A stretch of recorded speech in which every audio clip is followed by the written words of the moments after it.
Bienvenidos, estoy muy contento de estar aquí con mi amigo Marcelo Carrillo. Vamos a leer el texto de Guigú, Jacques Guigú, Los costos de la educación permanente, un verano en el SIDOC, un testimonio de agosto de 1974.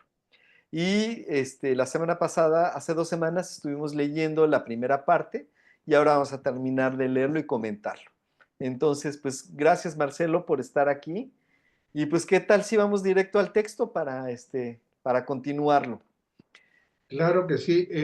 Yo te propongo, como te decía antes de empezar la grabación, a comenzar directamente con el manifiesto.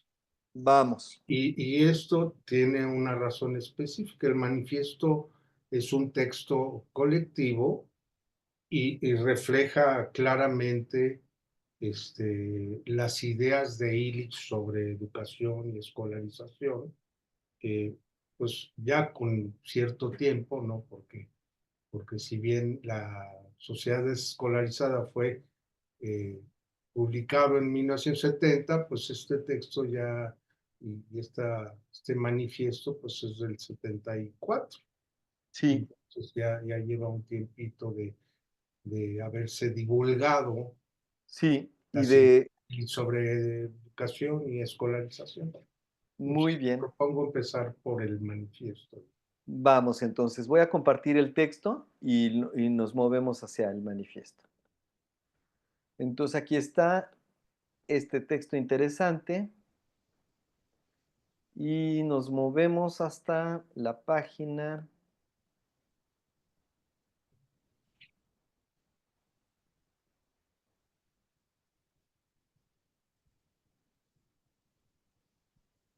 perdón, es este, ¿verdad? Sí, este es el manifiesto. Así es. Ah, El, está. mani- el manifiesto de Cuernavaca, el precio de la educación permanente. ¿Qué te parece si tú lees un párrafo y yo otro? Y así, Claro que sí. 25 personas de 14 países se encontraron en el CIDOC de Cuernavaca, México, en agosto de 1974 para analizar la evolución de la educación de por vida vitalicia. Esta declaración salió de sus discusiones, pertenece a todos aquellos que la comparten. este Este, manifiesto traduce nuestra oposición a la educación obligatoria de los adultos impuesta por la ley o por la presión social. No tenemos necesidad de nuevos sistemas escolares. En una sociedad donde todos aquellos que saben, entre comillas, controlan a la masa de aquellos que saben menos, la formación de adultos reforzará necesariamente el poder de aquellos a los que la escuela ya ha consagrado. Ninguna persona debe estar privada de los medios que estime necesarios para enfrentar sus problemas cotidianos y para trabajar con otros para ese fin. En el curso de los últimos 40 años, la duración de la enseñanza obligatoria se ha alargado mucho y la escolarización se desarrolla todavía en la gran mayoría de los países. Entendemos por escolaridad obligatoria los siguientes aspectos. La asistencia es obligatoria. Los alumnos son reagrupados por clase de edad. La escuela decide lo que debe aprenderse.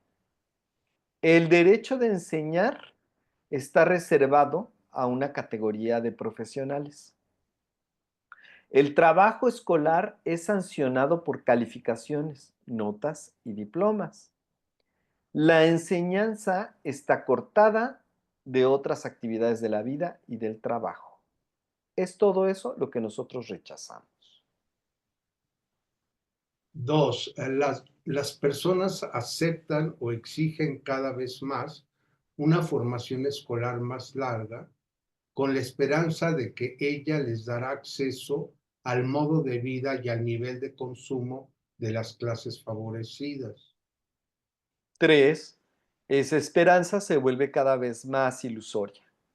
En la medida en el número de diplomas, títulos y grados aumenta, el valor de los mismos disminuye. Una proporción creciente de titulados difícilmente encuentra empleo y el nivel de formación exigido para los empleos calificados es cada vez más elevado. Usted- Voy a leer, o sea, le faltó una palabrita que lo haría más comprensible. Dice, en la medida en que el número de diplomas aumenta, el valor de los mismos disminuye. Yo para Sí. que esté claro. Ok. Los títulos pueden tener su valor comercial, pero aquello que la gente aprende en la escuela no los ayuda en general ni a vivir, ni a crear, ni a actuar por sí mismos. 5. La escolaridad prolongada cumple, no obstante, funciones sociales precisas. A. Ah, ok. Tratando de la misma manera a personas de orígenes culturales diferentes, traduce la desigualdad social en éxito o fracaso escolar. Ella se atribuye el mérito del éxito, pero rechaza la responsabilidad de los fracasos, disimulando así el procedimiento por medio del cual reproduce las diferencias de clase. B. Ella pretende que las personas son incompetentes en tanto no hayan alcanzado un cierto grado de escolarización.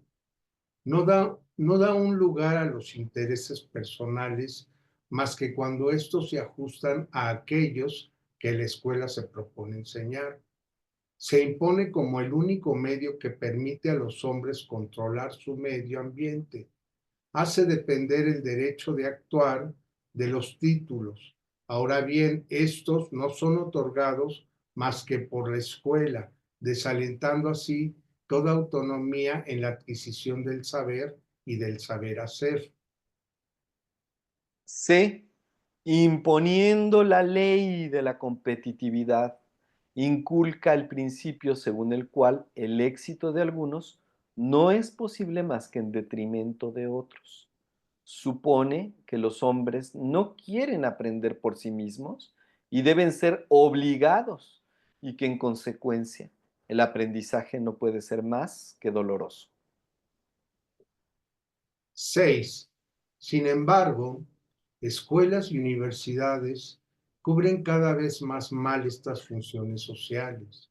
La rebelión e indiferencia de los estudiantes no hacen más que crecer.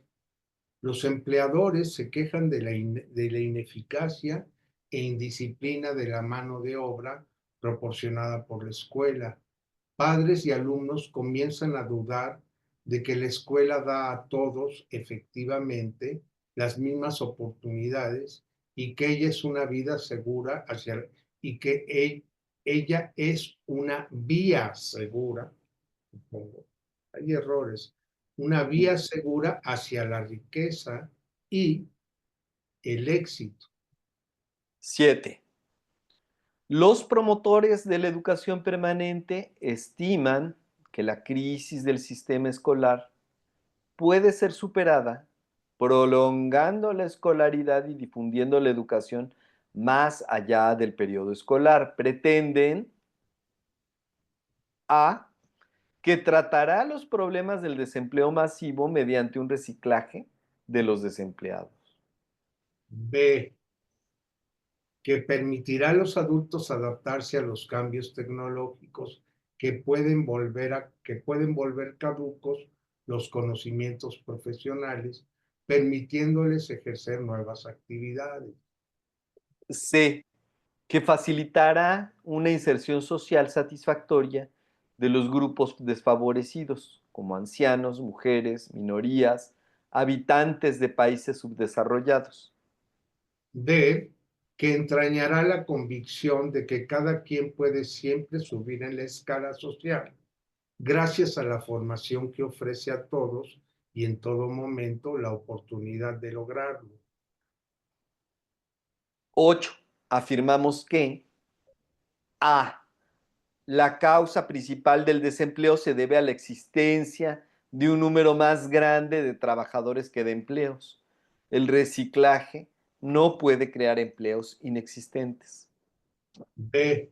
La formación continua contribuye a la desvalorización de las cualificaciones, al deterioro de las competencias y amenaza de esta manera la seguridad del empleo y los derechos de los trabajadores con mayor antigüedad.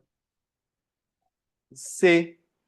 Todo programa de educación refuerza el poder de las clases privilegiadas y consolida su dominación. D. La educación permanente no puede mejorar la situación de los adultos más que en la medida en que sean abolidos los empleos no calificados y alienantes, a menos de modificar considerablemente el proceso de producción. La educación permanente no es más que un medio de promoción individual en detrimento de una promoción colectiva. 9. En consecuencia, estimamos que la educación de adultos, incluso si entraña cambios formales en las instituciones, los empleos del tiempo, los medios y los modos de financiamiento, no hará más que mantener las condiciones sociales, políticas y económicas existentes, como todo sistema escolar.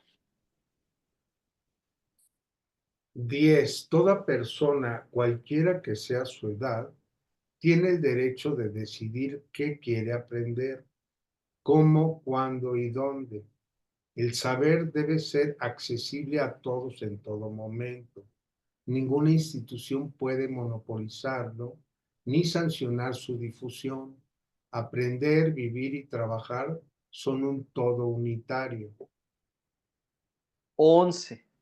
Viviendo, aprendemos. Aprender es una función de la vida. El hombre aprende constantemente durante toda su vida. Ningún saber es superior a otro. Es simplemente diferente. No obstante, algunos tienen más conocimientos que otros, han tenido el poder de acceder más ampliamente a otras fuentes de información, de conocimientos y a otros recursos. Con el fin de abolir ese poder, cada quien debe tener acceso a toda clase de conocimientos. Con ese fin, cada uno debe poder beneficiarse de un tiempo igual, de recursos financieros iguales y de una libertad igual para aprender.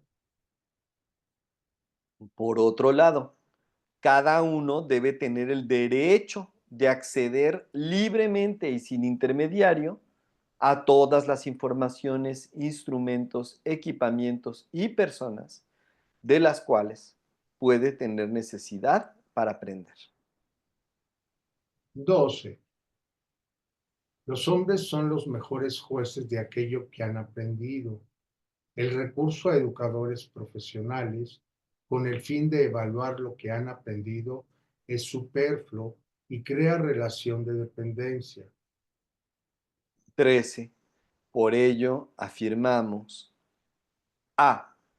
Que es más importante poner los conocimientos existentes a disposición de todos en vez de acumularlos para el uso exclusivo de los especialistas. B. Los especialistas, profesores, médicos, abogados, ingenieros, científicos, arquitectos, tienen la obligación de compartir sus talentos, experiencias y competencias, abandonando así su monopolio profesional. C. Los trabajadores tienen derecho a tomarse su tiempo para emprender estudios e investigaciones vinculados a su trabajo, con el fin de actuar continuamente sobre el proceso de producción y sobre el medio ambiente y satisfacer las necesidades definidas por ellos mismos. D. Las calificaciones, los títulos, diplomas y exámenes deben ser suprimidos. Sería ilegal exigir constancias de escolaridad, de estudios, pruebas de control como condición para obtener un empleo. La capacidad de un individuo para realizar una tarea será estimada por la comunidad de trabajo a la cual pertenece. E. Los individuos y los grupos serán alentados a crear comunidades de trabajo y de centros conviviales abiertos a todos, controlados únicamente por los usuarios. Tendrán que desarrollar la autoconfianza y el análisis crítico gracias al aprendizaje por medio de la acción.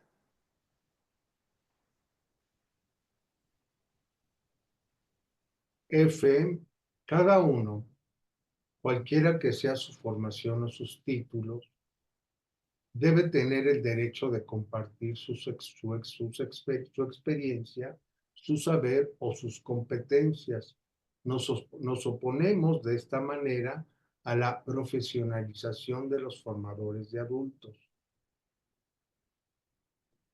Muy bien, entonces, ¿quieres que sigamos leyendo los? Yo creo que sí, pues vamos a Sí, ver cómo va. 4. Los analizadores de la formación permanente. Si se considera que la génesis social del manifiesto, tal como la desarrollé en los 2 primeros capítulos, sobredetermina su génesis teórica, se puede decir que lo esencial de la crítica ha sido realizada y cerrar aquí la escritura. Sería esa, una posición simplista y unidimensional, puesto que el trabajo de lo negativo se opera también en el momento de la teoría, cuando la teoría modifica la realidad, cuando la realidad busca su teoría. Ese momento de la crítica dialéctica de los sistemas de formación permanente no es ciertamente aquel de la competencia olímpica de los analistas patentados de la desescolarización. Es el momento de la crítica en acto de los analizadores históricos de la formación. El lugar donde los excluidos y los explotados de la formación comienzan a hablar y a vivir. La cuestión institucional central porque política y epistemológica, que plantea el manifiesto como toda otra tentativa del mismo orden, es esta: de qué lugares, a partir de qué modos de acción, puede elaborarse una crítica dialéctica de la educación permanente. ¿Cuáles son las condiciones de validación sociohistórica de esta crítica?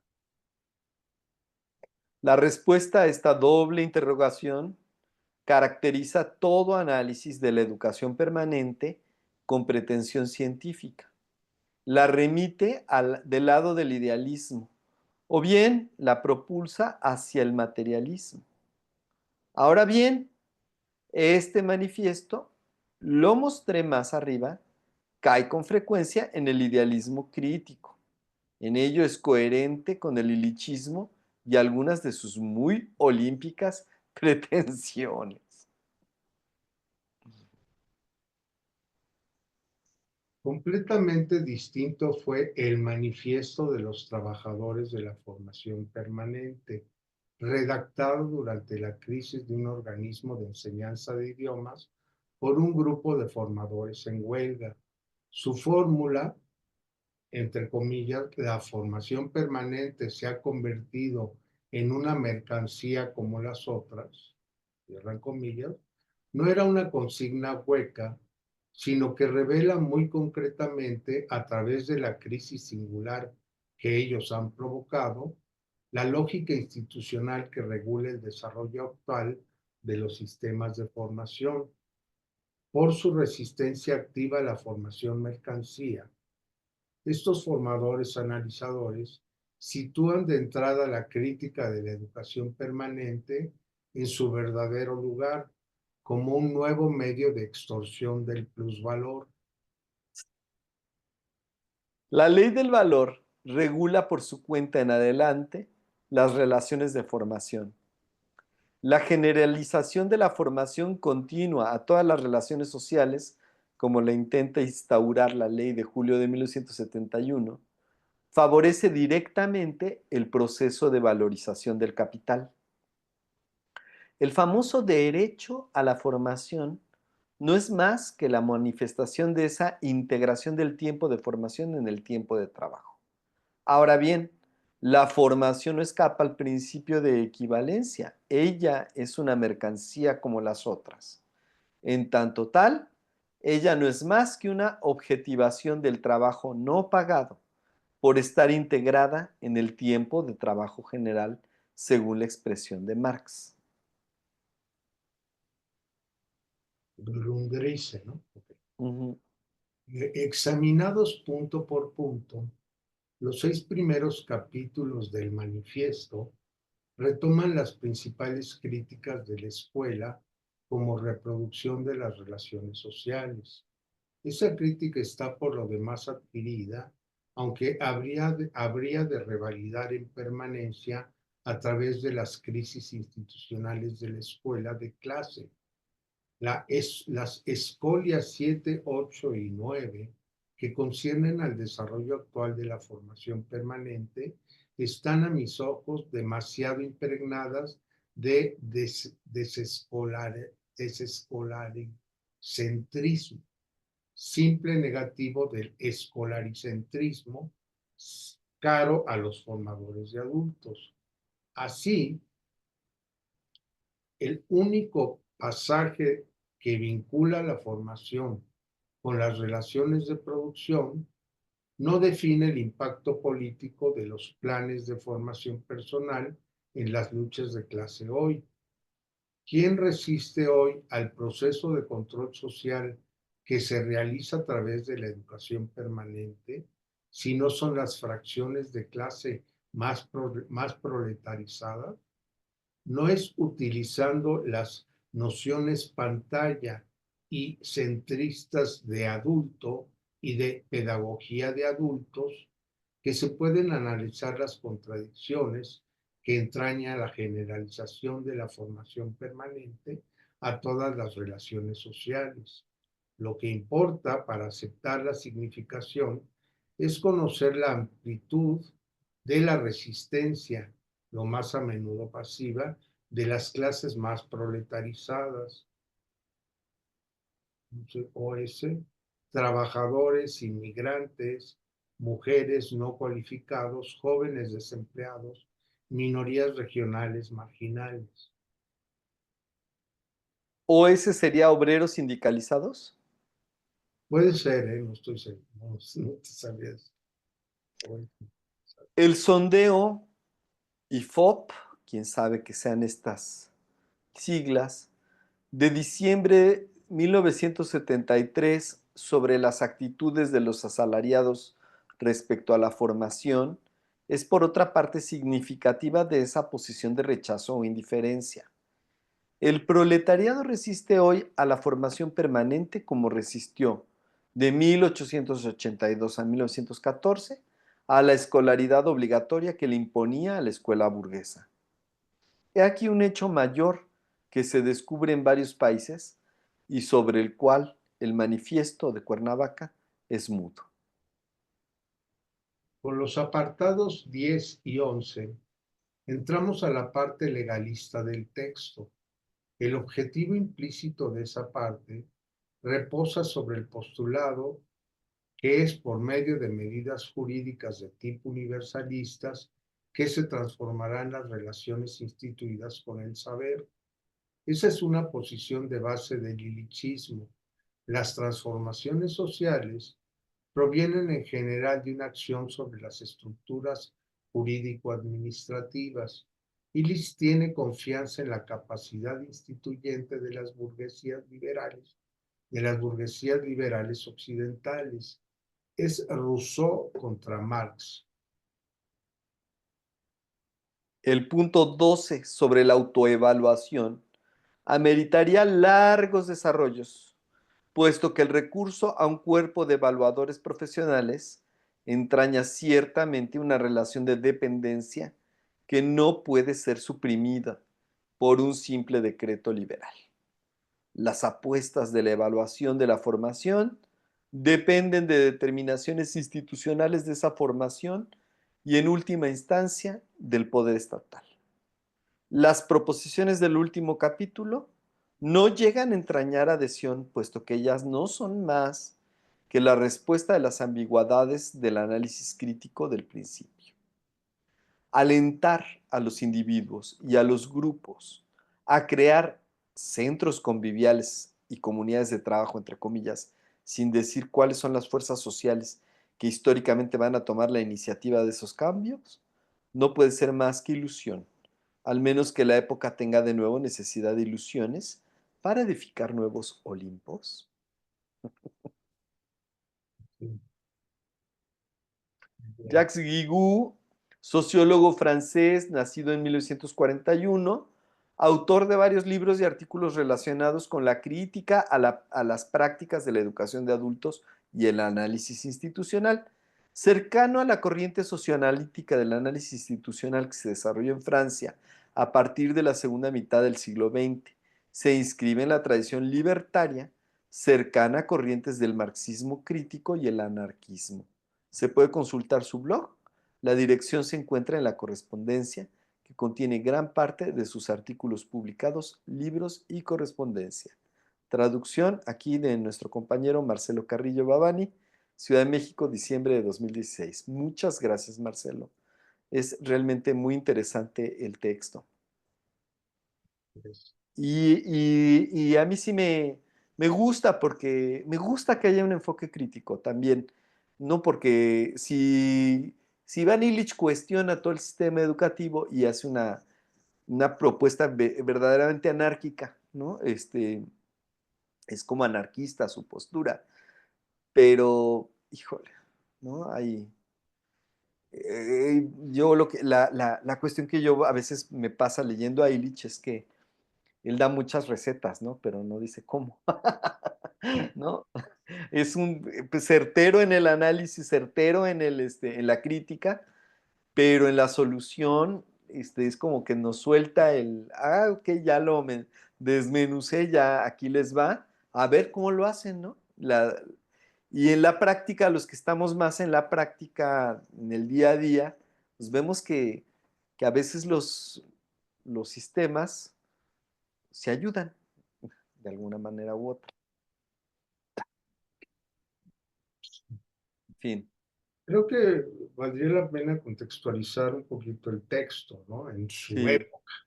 claro, Este señor obviamente no se quedó con las ideas propias de esta época.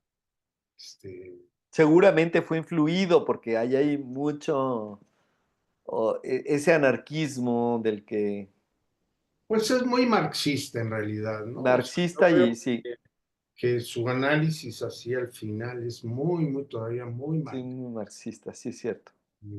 Los valores, muy centrado en la cuestión económica, mercantil, ¿no?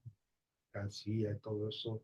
Sí, eso es claro que es una lectura muy marxista y que coloca directamente al texto del manifiesto y al linchismo en su conjunto como algo, una cosa idealista. Idealista, sí, Creo un poquito que le falla ahí. En la carta que me escribe, que también compartí con algunos de ustedes, ¿no? Hay que decir que hubo un intercambio entre él y yo.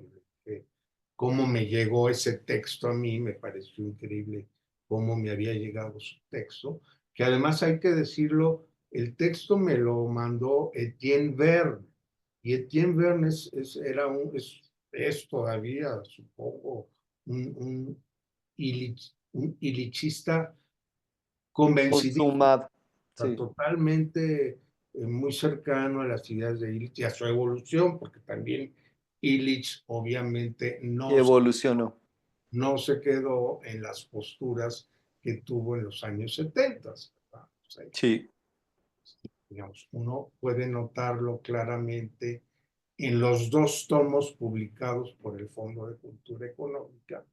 ¿No? El primer tomo es claramente la época del SIDO, ¿no? ujú, Y ya el segundo tomo ya es post-SIDOC.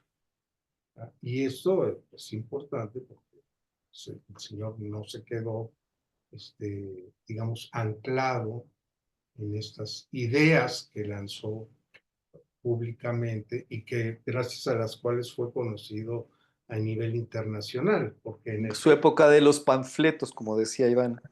los panfletos, ¿no? Pero, y pues también eh, este texto en particular, pues hace una crítica a el Illich de esa época. Ya Claro. no se mete con el Illich Posidó, porque pues ya no llegó hasta allá, digamos, ¿no? O sea, llegó a Illich de esa época de los 70. Entonces es importante considerar eso. Ahora, él mismo, ya en su carta, pues reconoce, digamos, la importancia de Illich, por ejemplo, para esta corriente del decrecimiento, que es muy importante actualmente. O sea, no le niega, no le quita ningún mérito, le da su importancia, etcétera. No es algo así como que vamos a tirar a Illich por la basura, no se trata para nada de eso. Por eso sí es importante contextualizar el texto y creo yo que es importante también decir por qué propuse leer esto. Ujú, A mí me parece que es un testimonio de época importante. En efecto, es la visión de alguien que participó en un encuentro organizado desde el SIDO y desde el cual él hace pues observaciones y una crítica hacia lo que él observa. Es ujú. un tipo que se ha dedicado mucho a los sistemas de formación. Tiene un libro que se llama Crítica a los sistemas de formación. Hay que decir otra cosa, no, digamos, yo no sabría cómo traducir, porque aquí en México usamos mucho el término de capacitación, ¿no? Sobre todo en el ámbito laboral, cuando Sí, sí, se sí. habla de capacitación, ¿no? Por aquí, por allá, ¿no? Capacitación de los recursos humanos, Ujú. y no existe el término así equivalente en francés. Yo entiendo que cuando se habla de formación en ese ámbito francés, Se acerca más al ¿no? concepto de Se acerca a capacitación. capacitación de aquí, ¿no? Sobre todo cuando nos referimos al ámbito eh, Sí. de la empresa y del trabajo, del ámbito laboral, ¿no? Pues, se capacita a la gente, se habilita, se adiestra. Hay muchas ¿Y, palabras que eso. y tú qué reflexionaste más sobre este texto al haberlo traducido, al haberlo conocido con más profundidad? Em, ¿Cómo ves a 50 años? Bueno, esto es importante, o sea, digamos, ¿cómo? O sea, digamos, la aparición de este texto para mí es como, ¿cómo decirlo? Es como si, pues yo estaba buscando saber cómo era el SIDOC, Sí, porque, eh, digamos, sí, el texto de Sicilia, del segundo tomo de las obras reunidas de Illich, pues describe a grandes rasgos muchas cosas del SIDO, digamos, pero Sicilia mismo, él no vivió lo que fue esa el experiencia. SIDOC, no, no, no. Los que sí la vivieron fueron Silvia Marcos y Jean Robert. De hecho, todo inició porque algún día yo conocí a Silvia, pero yo la conocí a Silvia desde mis años universitarios y en el contexto de la red de alternativas a la psiquiatría. No la conocía porque era feminista o no la conocía tampoco por su vinculación con el SIDOC, porque yo ni siquiera sabía que ella estaba vinculada con el SIDOC. Fue una grata sorpresa también enterarme, por ejemplo, que Silvia, yo la entrevisté y yo la entrevisté específicamente para saber cómo estaba esta cuestión de la red de alternativas a la psiquiatría. Estaba muy interesada, que yo participé en, en unos encuentros de esta red que tuvieron lugar aquí en Cuernavaca. Pues quería saber más del asunto. Y ella sí me contó, por ejemplo, que ella conoció a Basaglia en el SIDOC. Ujú. Y Basaglia, pues, era uno de los intelectuales principales de esta red de alternativas a la psiquiatría. Entonces, fue gracias a este contacto con Basaglia, que conoció en el SIDOC, que ella creo que se fue a Trieste, donde estaba este hospital psiquiátrico, ¿verdad? Que se estaba reformando profundamente, que al final pues la psiquiatría democrática logró cerrar los asilos, digamos, hospitales psiquiátricos sanitarios. O sea, un, un movimiento que tuvo una repercusión importante A en nivel político. la realidad, en los restos. O sea, cerrar los asilos no fue cualquier cosa, digamos, gracias a este movimiento. Entonces, en fin, fue importante saber que había este vínculo. ¿Eh? Obviamente, yo no recuerdo, ¿verdad? No recuerdo haber visto en estos encuentros que tuvieron lugar aquí sobre la red de alternativas, de ver a Illich, no sé cuál fue su papel de Illich en estos encuentros, ¿no? Yo creo como inspirador, no lo sé, pero sí vi a mucha gente, a Guattari, a Franca Basag, en fin, un montón, ¿no? Mimi Glanger, etcétera. Entonces, yo la entrevisté, pues, para conocer eso y fui atando cabos, obviamente, ¿no? Y luego, sucede que estando aquí en el seminario, estábamos leyendo eh, sobre todo la sociedad desescolarizada de Illich. Entonces se me ocurrió, pues, hablarle a Silvia para que viniera, sabiendo que ella había participado en el SIDO, pues que nos viniera a contar su experiencia del SIDO, su vivencia, Ujú. cómo era, cómo funcionaba, qué hacía. Entonces llamé por teléfono y no la encontré, estaba Jan.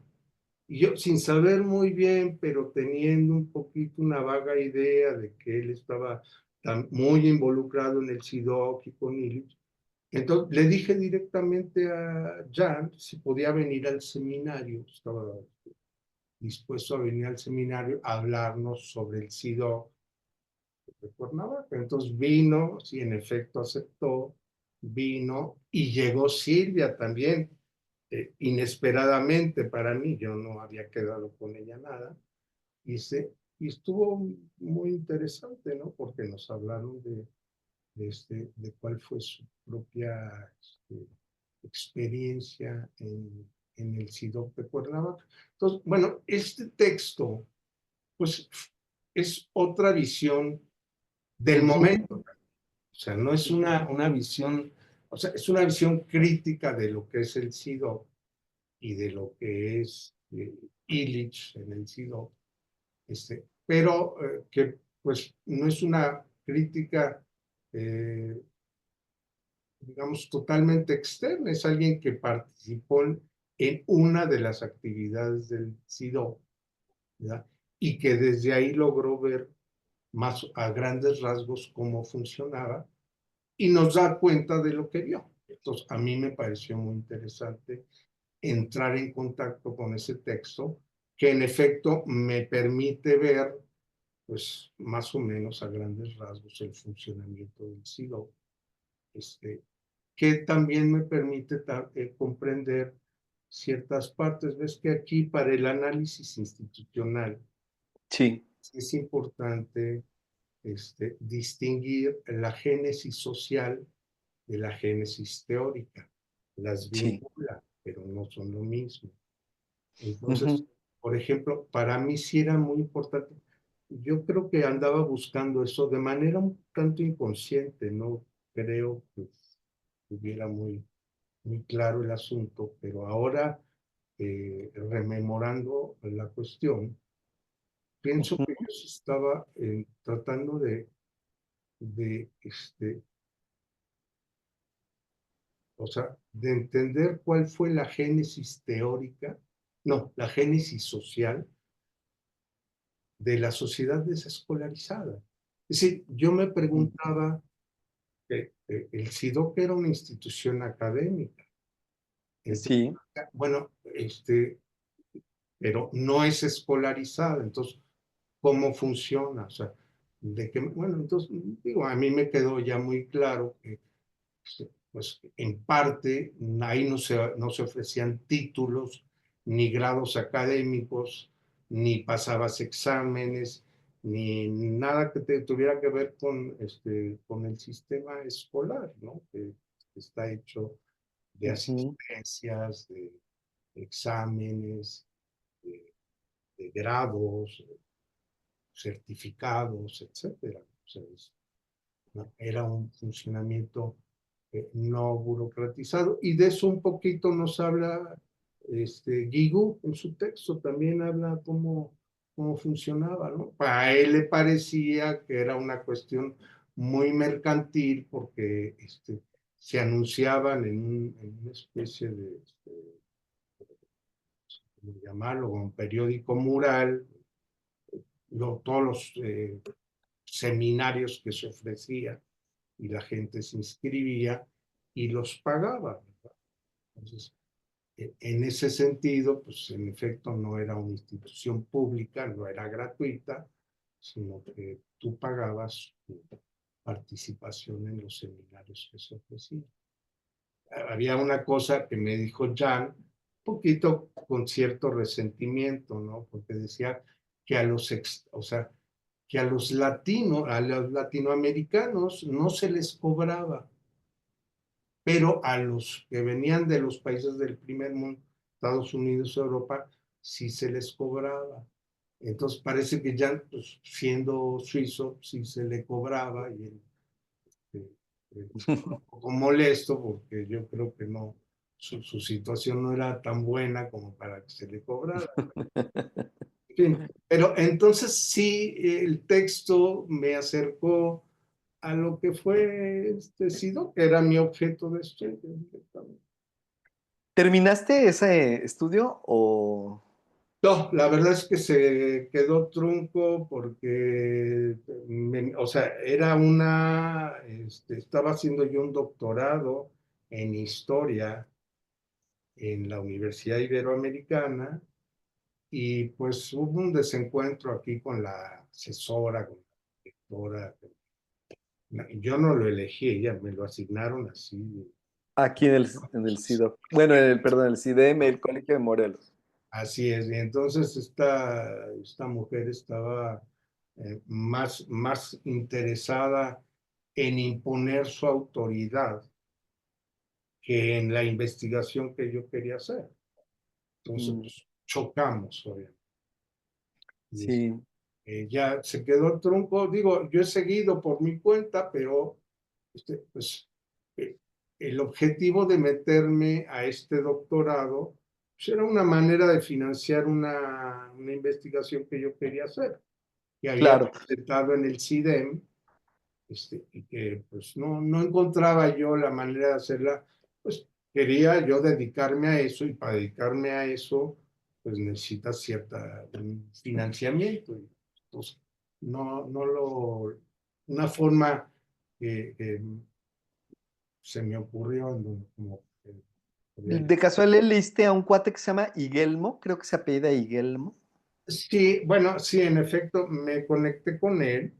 Hay que decir lo siguiente, que Jan me pasó su dirección cuando apenas había entrado yo en contacto con Jan, John Ingelmo Saldívar. John Igel. Ingelmo Saldívar. Entonces, en aquella vez que me dio su dirección, Jan, le escribí, no me respondió. Mucho tiempo después, años después, me di cuenta que no escribí bien su dirección y por lo tanto nunca le llegó mi mensaje, pero entré en contacto con él gracias a Gustavo Esteva. Ah, Gustavo Esteva me lo encontré en la Ibero, estaba ahí colaborando don David Fernández, ¿no? Que entonces era el rector del Ibero en el momento en que yo estaba haciendo mi doctorado, y Ujú. entré en contacto con Gustavo, le dije que estaba haciendo una tesis sobre el SIDO, y él me remitió directamente a John Ingelmo. Dice, él tiene una tesis sobre el SIDO, ponte en Sí. contacto con él. Le escribí a John Ingelmo, me dijo que no me podía pasar su tesis porque estaba por salir un libro publicado de Sí, que, y que pues la cuestión de derechos de autor, etcétera. Entonces me esperé a que saliera su libro publicado y lo pedí. Entonces yo tengo el libro de Engelmo, y pues en efecto, ¿y qué tal? ¿Cómo es? Porque yo no lo he leído. trata a su manera de lo que fue el SIDO. Por cierto, antes, digamos, antes de yo entrar en contacto con él, sí, sí di con dos artículos de John Ingelmo interesantes Ujú. sobre la corriente, o sea, él habla de corrientes de desescolarización y de Cuernavaca como el lugar donde nacieron estas corrientes. En fin, tengo dos o tres artículos de Ingelmo, pues muy interesantes, ¿no? Ay. Nos dan cuenta de lo que fue, pues, esa Ujú. SIDOC, digamos, y la vida en Cuernavaca en ese tiempo. Entonces, Mm. Pues muchas gracias, Marcelo. de Realmente agradezco mucho que hayamos podido leer este texto y que nos compartas No, todo esto. gracias a ti por el espacio.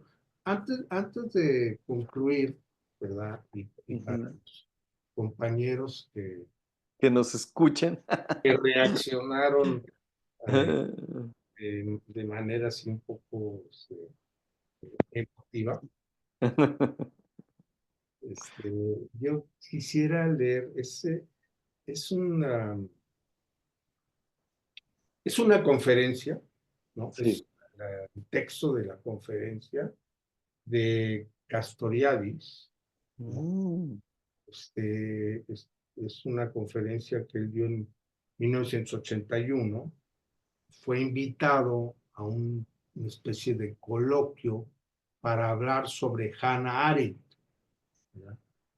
Y entonces, pues sobre todo sobre el artículo, él lo tituló porque a lo que se refiere de Hannah Arendt es la cuestión del totalitarismo. Entonces, su conferencia se llama El destino de los totalitarismos.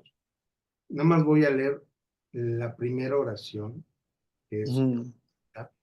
pero que viene al caso, digamos, por lo que ocurrió aquel martes que hicimos una primera lectura, ¿no? Entonces Mm. dice, no se honra a un pensador alabándolo y ni siquiera interpretando su trabajo, sino que se lo hace discutiéndolo y manteniéndolo así vivo y demostrando por los hechos que ese autor desafía el tiempo y conserva su vigencia. Me parece una buena frase, ¿no? Ujú. Un poquito en el sentido de lo que tú mencionaste el día de la primera lectura, donde, pues bueno, un poquito decías que, pues que no había que idealizar, ¿verdad? Pues es que es importante que la única manera de trascender de alguna manera o de hacer que trascienda el pensamiento de un maestro es pues leyéndolo Discutiéndolo, y debatiendo, discutiéndolo, sí, sí, interrogándolo. sí, porque no somos los mismos, ¿no? El tiempo cambia, la época cambia. Apenas estaba leyendo un texto contemporáneo que me gustó mucho y que justo habla del totalitarismo.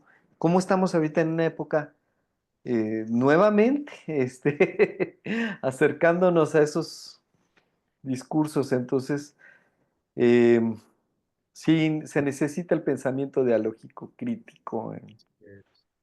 Sí. Bueno, pues yo te agradezco el espacio, No, Marcelo, gracias a ti, gracias por darnos este tiempo y que hayamos leído esto. luces Así al que, rescate, digamos, ¿no? Eh, eh, yo quiero señalar una cuestión que me parece también muy importante del texto, del, sí, del artículo de IU, del sí, 74, y sobre todo de la carta que fue ujú, su respuesta a mi carta, ¿no? Que es una cuestión propia del análisis institucional, que habla de lo reprimido institucional, sí, sí, de los aspectos que quedan como así censurados, o sea, como tabú, como cosas de las que no se debe de hablar ni mencionar, porque de alguna manera pueden trastocar la imagen bella que queremos dar de las cosas, ¿no? Y no ver que a veces hay contradicciones, que hay conflictos y que así van evolucionando también claro. lugares y las instituciones, porque no es todo terso y todo armonioso y aquí Pues la nadie... sombra, ¿no? O sea, ¿quién no proyecta una sombra, ¿no? Detrás de cualquier, por luz que haya, ¿no? Yo lo veo en mi propio proyecto del dragón, que puede ser muy luminoso a los ojos de mucha gente que hace arte. Y aún así, ¿en cuántas veces me he equivocado como formador, como artista, ¿no? ¿Cuántas veces los resultados han sido contrarios a lo que queríamos, ¿no? ¿Qué institución que se queda fija en el tiempo? Ninguna. Tenemos que evolucionar, ¿no? Según.